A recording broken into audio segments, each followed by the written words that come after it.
Hello. Welcome back. Beer is overrated. Just in case you didn't hear me the first time, I said that beer is overrated. It may be the most overrated thing about American society. You can count on one hand how many beers I've had in my life, and I would still have the majority of my fingers left on that hand.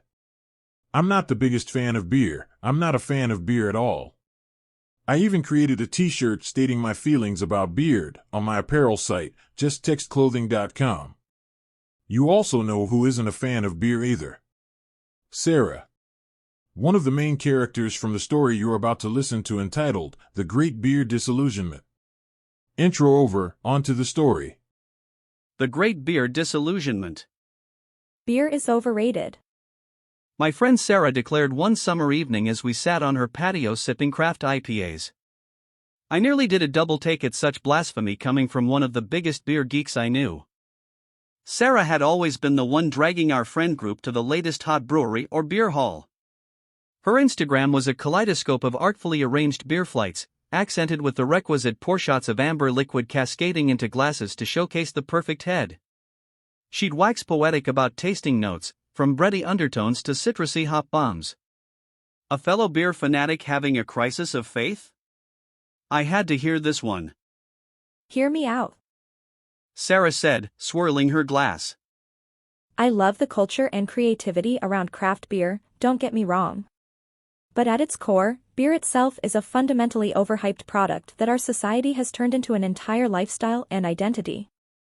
She took a pull from her IPA and continued her rant. Think about it. This is basically just bread-flavored water that we went and packed with mind-altering drugs. Yet somehow crusty bread scientists have managed to turn it into a multi-billion-dollar global industry full of brand mystique and customer cult followings. I countered that beer was so popular because it's a fairly mild social lubricant, and brewers have gotten creative with recipes and flavors over centuries of traditions. But Sara wasn't having it. Yeah, but at what point did we, as a culture, get so bored that we elevated the glorified process of brewing grotesque sugar water to an entire lifestyle and way of being? Like, congratulations to 17th century Europeans for figuring out how to use yeast to make low-alcohol beverages that wouldn't poison people. Amazing accomplishment for the times. But in 2024, beer is such an overly fetishized product. Sara ranted about the breathless beer media coverage, forum debates over binary is it good or not ratings, and never-ending brewery openings were all supposed to line up for in praise. These are businesses producing a basic beverage, nothing more, she said.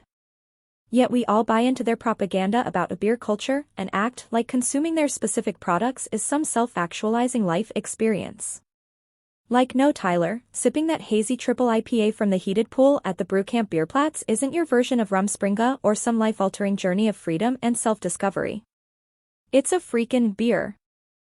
Her words started resonating, probably helped by the buzz kicking in.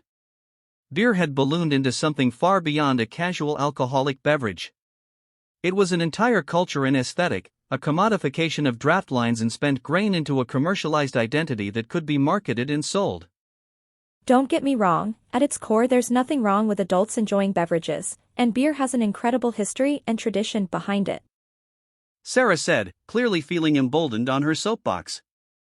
My issue is with how an entire industry has mutated beer into a gate-kept lifestyle complete with excessive merch, brand tribalism, creepy beer trading economies, and all these unwritten rules and requirements around how it's consumed. It's become obnoxious. She torpedoed the classism and exclusivity surrounding rare beer releases, the online toxicity of beer rating sites, the pretentiousness around beer miles/freshness, the mercenary beer traders flipping cans for profit. According to Sara, it had all gotten out of hand and imbued a simple alcoholic beverage with misguided importance. Don't you see it? She pleaded, now gesticulating wildly. Beer has been positioned as something more than just a drink. It's a status symbol, a way of life that makes us feel more virtuous, more interesting. We fetishize the process and brand imagery as some marker of taste and discernment. But at the end of the day, it's just yeast farts in an affordable dose of alcohol, that's it. Sara drained the last sip of her IPA and looked at me, exasperated. I'm over trying to keep up with beer world's expectations and buy in to the hype. From here on out, I'm drinking for the pure enjoyment and social lubrication, like the Greeks and ancient Sumerians did. Not to acquire rare plastic tokens of exclusivity or signal some bogus set of cultural bona fides. Beer should be for relaxing and celebrating life, not subscribing to some elaborate set of expectations and rules manufactured by powerful brands and their enablers in craft beer world. The con is over, my friend. I sat there in stunned silence as Sara dropped her profanity-laced truth bomb. She made some compelling points about beer potentially being an overvalued and commoditized product in modern times. Sure, there is a rich history and tradition behind brewing worth celebrating. But when did our society's appreciation for beer venture into outright fetishization and identity politics? Sara was right. At its core, beer is basically Magna for grown-ups, a fun but fundamentally pedestrian alcoholic beverage. Maybe the con of turning it into something more had clouded that reality. I took a sip of my own IPA and pondered whether I too had gotten sucked into beer world's own hype machine and mythos around itself. Let's keep this short. What are your thoughts about the Great Beer Disillusionment and the statement of beer is overrated? You know where to leave your thoughts. Like, share, subscribe, all that jib jab. That's it for me now. See you in the future.